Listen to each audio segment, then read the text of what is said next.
Abrimos la primera entrevista de esta mañana. Le damos la bienvenida al senador del Frente Amplio, Óscar Andrade. Ustedes saben, el Senado aprobó la semana pasada, con votos solamente del oficialismo, el proyecto de ley que establece modificaciones a la ley de negociación colectiva, y desde la oposición se sostiene que esto perjudica a los trabajadores. De este y otros temas conversaremos con Andrade. Bienvenido, ¿cómo anda? ¿Qué tal? Buen día, un gusto estar por acá. Igualmente de recibirlo. Bueno, ustedes insisten en que estos cambios, que en realidad era levantar quejas que el sector empresarial había hecho en la OIT, ¿perjudican a los trabajadores? Sí, primero que no levanta queja. Esa es la primera valoración. No se acordó levantar la queja. Los empresarios van a mantener la queja porque lo que en realidad reclaman los empresarios es que el Estado no participe en la negociación colectiva y se vuelve un esquema similar del 90. Entonces, la primera... Solamente en el establecimiento del piso mínimo salarial, ahí sí. No, que el Estado se retire. O sea, de hecho lo que queda en la norma es que el gobierno va a seguir convocando a los consejos de salario. Pero eso también está criticado. O sea, la queja ante la OIT tiene como elemento principal, y de hecho las cámaras empresariales fueron a la Comisión de Legislación y lo plantearon con mucha contundencia, que es decir, nosotros no vamos a parar dos cámaras empresariales, la Cámara de Industria y la Cámara de Comercio, hasta tanto no podamos negociar libremente. Uno tiernamente les puede creer que lo que quieren es negociar libremente, pero el tema es que eso ya pasó en el Uruguay. Del año 90 al año 2005 no se eliminaron los consejos de salario, sino que se abrió a que las partes negociaran libremente. Y el resultado material de cuando el Estado decidió que las partes negociaran libremente fue la inexistencia de negociación. O sea, una cosa es... Claro, es muy difícil ir a la OIT y decir yo no quiero negociar de manera colectiva, porque básicamente es una institucionalidad que establece parámetros para la negociación colectiva. Pero el objetivo de fondo no se levanta. Lo segundo que no se levanta es que lo que reclamó el Comité de Libertades Sindicales sobre el punto principal de esta modificación, que es la ultraactividad de los convenios colectivos, una palabreja difícil, pero que básicamente quiere decir, si tú acordaste algo en un consejo de salario, eso que acordaste sigue vigente hasta que haya un nuevo convenio. Voy a poner un ejemplo que es de ahora. La industria de la construcción, que quedó sin convenio en marzo, no es que en abril las empresas tienen la posibilidad de no pagar el viático alimentación, el presentismo, la partida de ropa, la partida de transporte, puedan obligar nuevamente a los trabajadores a trabajar 48 horas, de hecho las 44 horas en la construcción es un acuerdo convenio colectivo, sino que se mantienen en vigencia esos beneficios hasta que haya un nuevo convenio colectivo. Eso es lo que establecía la normativa y eso es lo que se elimina. Ahora, ¿ahí se vuelve al régimen anterior o se dispone de un Se eliminan los régimen? beneficios. O sea, todo lo que sea beneficio de convenio colectivo cae el día que termina el convenio colectivo. Entonces estarías obligado, cuando firmás un nuevo convenio, a renegociar todos los contenidos del convenio colectivo. Es evidente que pones al sector trabajador en una condición de extraordinaria debilidad.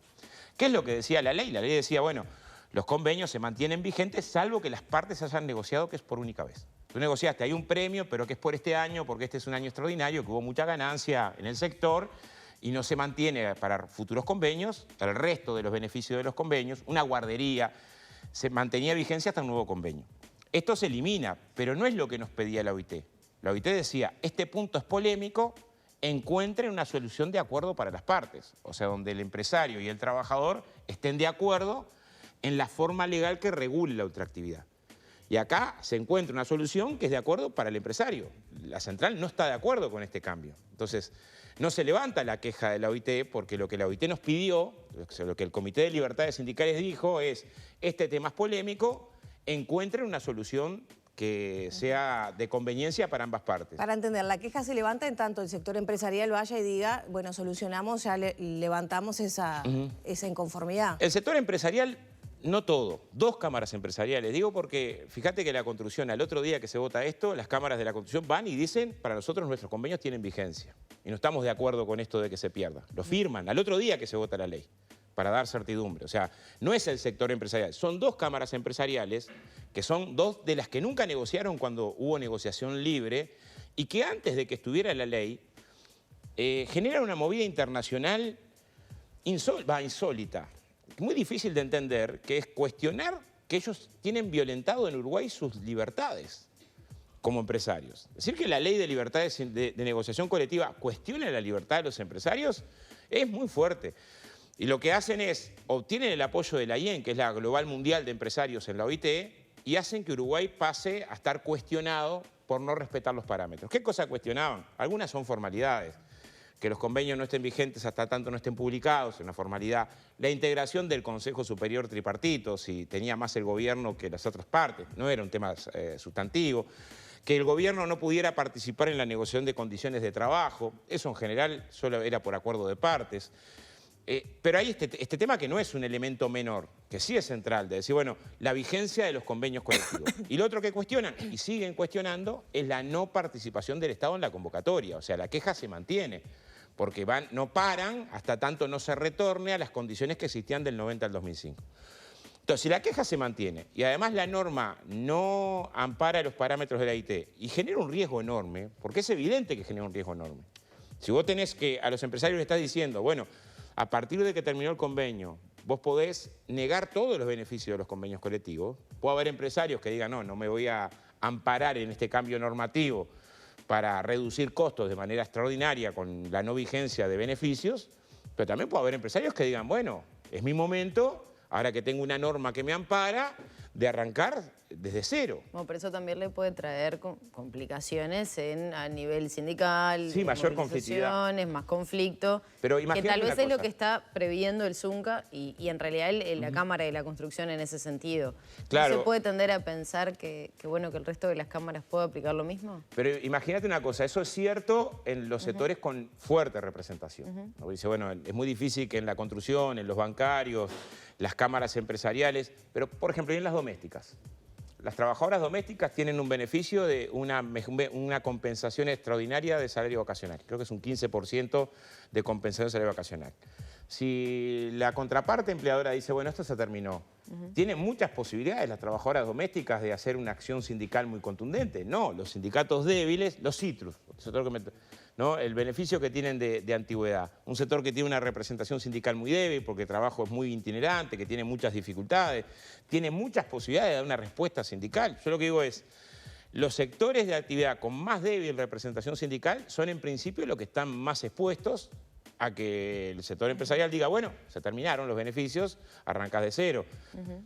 Tomar este cambio, cuando no levantás la queja de la OIT, o sea, no es que como contrapartida tenés que los cámaras te dicen, bueno, la queja de la OIT se termina, sino que la queja de la OIT se sostiene. Tomarlo por fuera de los parámetros que te dice el Comité de Libertades Sindicales, porque el Comité de Libertades Sindicales lo que indicó es decir, pónganse de acuerdo, o sea, te expone a que ahora vaya a la central, a la conferencia y diga, acá se cambió esto sin mi participación. Y exponiendo a los sectores de actividad de más débil representación sindical a que pierdan beneficios y contraviniendo una práctica que es de 70 años en el Uruguay. O sea, desde la ley de consejo de salario, cada vez que se acordó un beneficio en un grupo, ese no terminó cuando terminó el convenio colectivo. No es que esto se inventó a partir de la ley. La ley lo que hizo fue cristalizar en términos jurídicos una práctica que era aceptada. No es que antes pasaba, yo entré en la construcción en los 90, teníamos una partida por ropa, transporte y herramientas. No había que renegociarla en el otro convenio. Quedaba. Nadie planteaba una renegociación de esas partidas por ropa, transporte y herramientas. O el presentismo semanal. O sea, en general, esto no era un reclamo nuevo. Sí es un reclamo justamente de las dos cámaras empresariales que cuando tuvieron la posibilidad de negociar libremente, lo que hicieron, y esto no es una opinión, sino que es un dato que nadie puede refutar, fue pulverizar la negociación colectiva. O sea, lo que hicieron fue la ausencia de negociación colectiva. En todo esto, ¿qué rol ve usted que ha tenido el Ministerio de Trabajo? Bueno, es cierto que el Ministerio de Trabajo lo que hace es dar respuesta a una presión que tiene desde un organismo internacional. Eso es así, ¿no? Como la tuvo el Ministerio de Trabajo anterior, durante muchos años. Lo que tiene es que hace el Parlamento. Lo que el Parlamento comete un error, porque ante el proyecto de ley, primero que lo trata de manera express. Un proyecto que yo el año pasado no había estado tratado en comisión y se decide tratar con urgencia. O sea, a fin de abril hubo una convocatoria extraordinaria de la Comisión de Asuntos Laborales, que era para recibir a las patronales del Supergas. Ahí se nos avisa que quieren tratar el proyecto. Hubo una instancia donde se convocó a las partes, una para un tema tan complejo, y después la votación. Repito, de un tema de una enorme importancia, porque hay sectores de actividad que tienen un 20, un 30% de su salario en beneficios de convenio colectivo. Bueno, ¿por qué el apuro? Bueno, el apuro lo fundamentan en que quieren llegar a la OIT, a la conferencia de la OIT, con este tema resuelto. Pero el problema es que la forma en la que le diste solución es una forma en que el propio Comité de Libertades Sindicales dice, por acá no. Y además el momento en que tomás la decisión es justo cuando van a empezar a negociar casi 1 millón de trabajadores. Entonces, el 1 millón de trabajadores que empiezan a negociar ahora tiene que tratar de hacer lo que hizo el sindicato de la construcción. Ojalá todos puedan hacerlo con facilidad. O sea, ojalá en todos los sectores de actividad.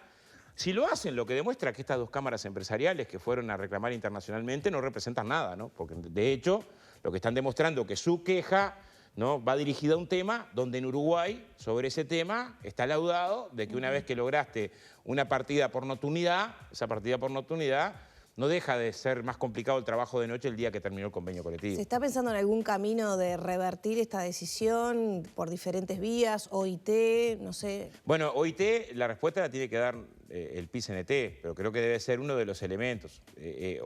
Lo que puede generar este cambio de interpretación es lo siguiente, es que los sectores de actividad que no logren lo que pasó en la construcción o terminen cada vez que logran un convenio colectivo yendo al Parlamento a que legisle sobre el convenio colectivo. O sea, si yo para que un beneficio se sostenga más allá no alcanza el convenio colectivo, imagino dirigente sindical, lo que yo haría, es decir, bueno, entonces me obligan a que vaya con un proyecto de ley y vaya a presentarlo y que se vote como ley para tener más garantías y reglas claras de juego. Esto tiene una ventaja desde el punto de vista de que terminás consolidando ese beneficio, una dificultad de que muchas veces en las negociaciones colectivas lo que haces es que negociás todos los beneficios a la vez y a veces congelás un beneficio para mejorar y darle más importancia a otro, o tenés fondos si hay un fondo que tiene superávit y otro que tiene déficit, lo que haces es decir, bueno, parte de los recursos que iban para ese fondo ahora van para este, eso nos pasa en la construcción, es decir, tenés el fondo de capacitación que es un fondo bipartito con muchos recursos. Y resulta que el Fondo Social tiene pocos y el Fondo Social se va a previsar porque hay una crisis, como nos pasó en las pandemias. Bueno, hagamos que en el próximo convenio los recursos de este fondo vayan para eso. Eso nadie lo entiende mejor que el sector. Entonces, cuando vos lo trasladás al Parlamento, primero, que no es garantía de que el Parlamento vote como ley los resultados del convenio colectivo, pero le quita flexibilidad a las relaciones laborales. Y hace, fíjense, cada vez que vos tenés una discusión sobre temas fiscales y demás, se nos dice, bueno, ojo, que hay que darle reglas claras de juego al sector que invierte, ¿no? Y acá lo que estamos estableciendo es una interpretación jurídica que elimina lo que eran reglas claras de juego para el sector trabajador. O sea, el trabajador sabe que va a tener determinados beneficios durante 2 años. Al otro día tiene que prender una vela y tratar de esperar que el sector empresarial no quiera desconocerlos. Y eso es una situación de muchísima incertidumbre, o sea, te coloca en una condición de mucha desigualdad y empezás a negociar de -10. O sea, capaz que el primer tramo de la negociación es que te reconozcan lo negociado anteriormente. Y una vez que llegaste ahí, es muy difícil decir mejoro. Andrade, ¿podemos aprovechar también estos minutos para consultarlo sobre otros temas? Sí. Se están preparando como bancada del Frente Amplio para la interpelación de los próximos días al ministro de Ambiente, a la ministra de Salud, directorio de OCE. En ese sentido, ¿cuáles van a ser los planteos? Y sobre todo las dudas que se tiene o los cuestionamientos que se puedan hacer a la política que se ha llevado adelante. Bueno, yo creo que el cuestionamiento principal es que es algo que se veía venir desde hace muchos meses y faltó anticiparnos al problema. ¿Cómo se podría haber anticipado Cosas el que se gobierno? están haciendo ahora, una represa nueva sobre Santa Lucía en una semana, en lo comunicacional, la gente se enteró de que había más sal en el agua en el momento que había más sal en el agua, ¿no? Y de los problemas sanitarios.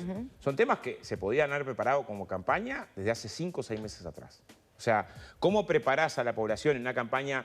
La sequía está declarada desde octubre del año pasado para el sector agropecuario. Más allá de la sequía se señalaba que, bueno, se podía, los fenómenos de lluvias no se pueden registrar o por lo menos anticipar con tanto tiempo, entonces a veces, había que esperar a ver qué era lo que iba sucediendo. Pero lo que digo es, se declara por parte del gobierno la emergencia por la sequía en octubre del año pasado. Y de octubre a mayo pasó una tonelada de tiempo en la que podías haber tomado un montón de mecanismos para poner a la población en guardia. Un montón de mecanismos que claramente no se tomaron. ¿Cuáles fueron las campañas de bien público, de sensibilización, de que estábamos atravesando la posibilidad de un problema de esta magnitud como no registra antecedentes el lugar? El gobierno no puede hacer llover, ¿no? Primero, el gobierno no hay forma que pueda hacer llover. Pero sí podían haber tomado medidas mucho antes en el sentido de prepararnos para un acontecimiento que era de enorme magnitud. Después nosotros tenemos una opinión crítica de por qué no se avanzó en... A ver, En los 15 años del Frente Amplio, ¿por qué no se avanzó con Casupá? Pero se avanzó en un montón de cosas. Esa es una parte de la discusión que podemos dar. Decir, bueno, ¿qué pasó en los 15 años de gobierno del Frente Amplio con respecto a la inversión de la OCE? Las roturas de OCE y las pérdidas de OCE también estaban. Sí, las plantas potabilizadoras, el estado en el que estaba OCE antes, y cuánto se avanzó en el saneamiento, qué se eligió por prioridad. Esa es una discusión que es sensata. Y seguramente vas a encontrar en los 15 años de gobierno del Frente Amplio muchas cosas bien hechas y dificultades, ¿no? De las dos cosas.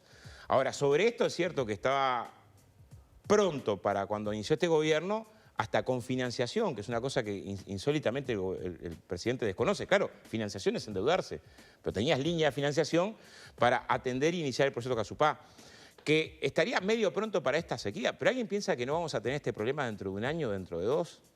¿No? O sea, que el año próximo no vamos a tener una situación de dificultad parecida. La respuesta del presidente ha sido que si no llovía tampoco la represa de Casupá iba a ser un insumo importante para esta Pero coyuntura. lo que estoy diciendo es, ¿alguien piensa que este problema de déficit hídrico es un problema que no se va a reiterar? El calentamiento global no se frenó hoy, no lo vamos a tener en el 2024, no lo vamos a tener en el 2025. Entonces, el proyecto Casupá está de la década del 70, ¿no? Donde se establece que por la salinidad del Río de la Plata, lo del Río de la Plata estaba muy complicado, que es un debate que técnicamente hoy está arriba de la mesa, porque de hecho durante casi 90 días no vas a tener, justo en los 90 días de más calor, que es donde hay más seca, posibilidad de nutrirte, que es parte de la crítica, aunque la crítica principal del proyecto Neptuno es que se elige la más cara de las ofertas, que es una crítica que además en parte la OPP la revisa, ¿no? La propia OPP dice, bueno, pero ¿cómo es que se elige el proyecto más caro? Ahora, seguramente tenemos que pensar en Río de la Plata y tenemos que pensar en el proyecto Casupá y tenemos que pensar en que las campañas de sensibilización, nosotros que estamos acostumbrados siempre a gastar toda el agua que quieramos, van a tener que sostenerse. Eso es parte del objetivo de la interpelación. No es solo decir, bueno, la cuenta chica de que hizo uno y que hizo otro, sino asumir que sobre este va a haber que construir bases de un problema país, que no va a desaparecer en el 2024, en el 2025, y que está bueno que trascienda la discusión de la interpelación el cruce de cuentas. Está bien el cruce de cuentas, pero el cruce de cuentas no resuelve, ¿no? Y muchas veces se mira esto. Fíjate que nosotros presentamos una minuta de comunicación el martes pasado con temas básicos, campaña de sensibilización, la posibilidad de acceso al agua potable a la población que puede estar más afectada por el consumo de sal o la más pobre. Y lo hizo el gobierno. Nos rechaza la posibilidad de discutir, ¿no? No había posibilidad de discutir una minuta, que ni siquiera obliga. Pero tal vez ya estaba previsto y por eso horas más tarde se anunció todo eso. Está bien, si estaba previsto, ¿qué mejor que votarlo de conjunto? Decir, bueno, si este es un problema país, no es un problema de uno y otro, estas cosas las vamos a resolver.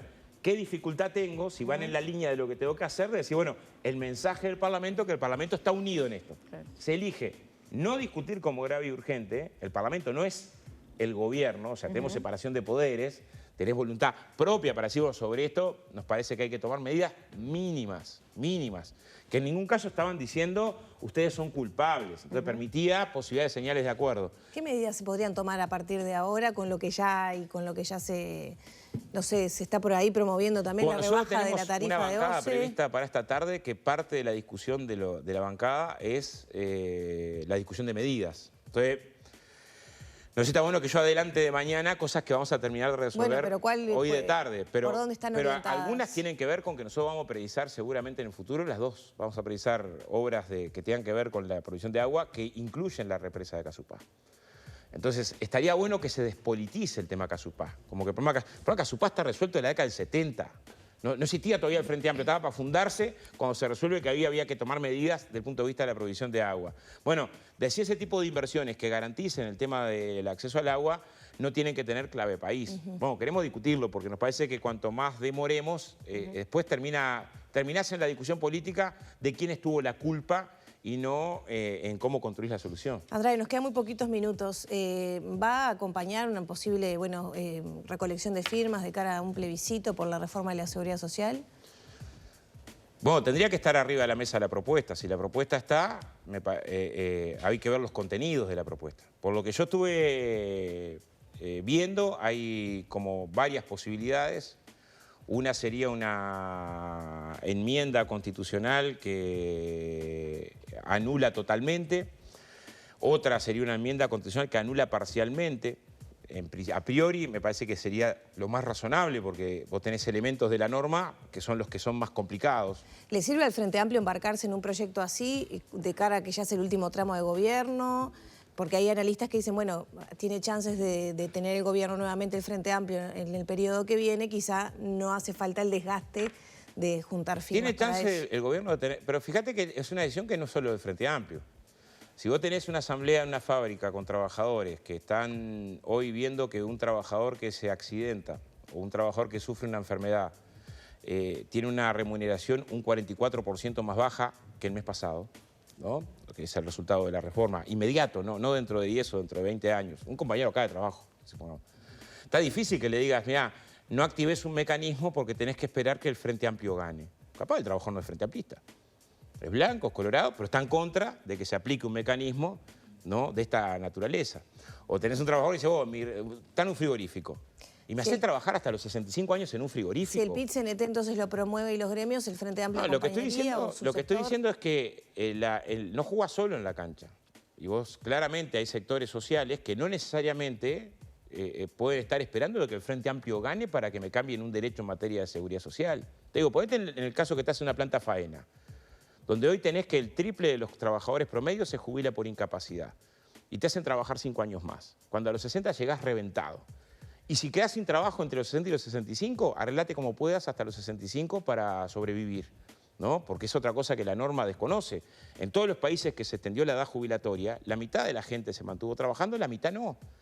Y acá, a la mitad que no, arreglate como puedas hasta que cumplas 65. Es bastante duro en el sentido de qué hacemos con tu vida.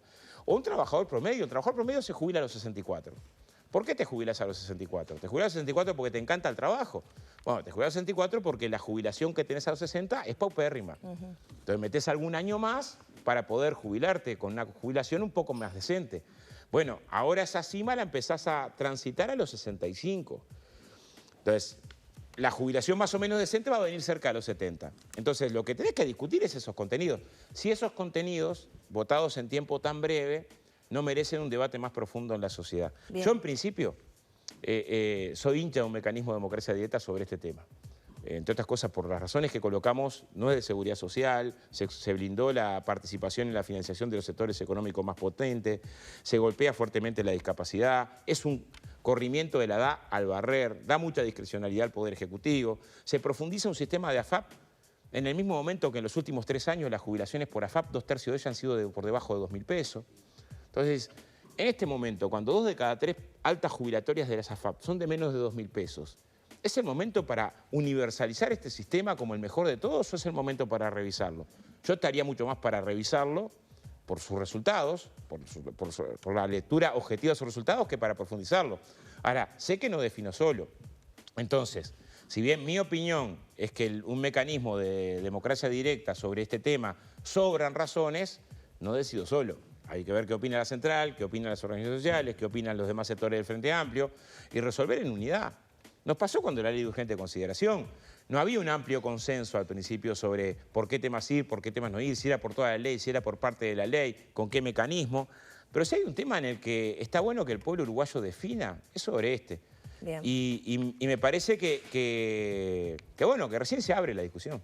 Muchas gracias. Gracias a ustedes. Cerramos por aquí la entrevista con el senador del Frente Amplio, Óscar Andrade. Ya son las 9 de la mañana, 20 minutos.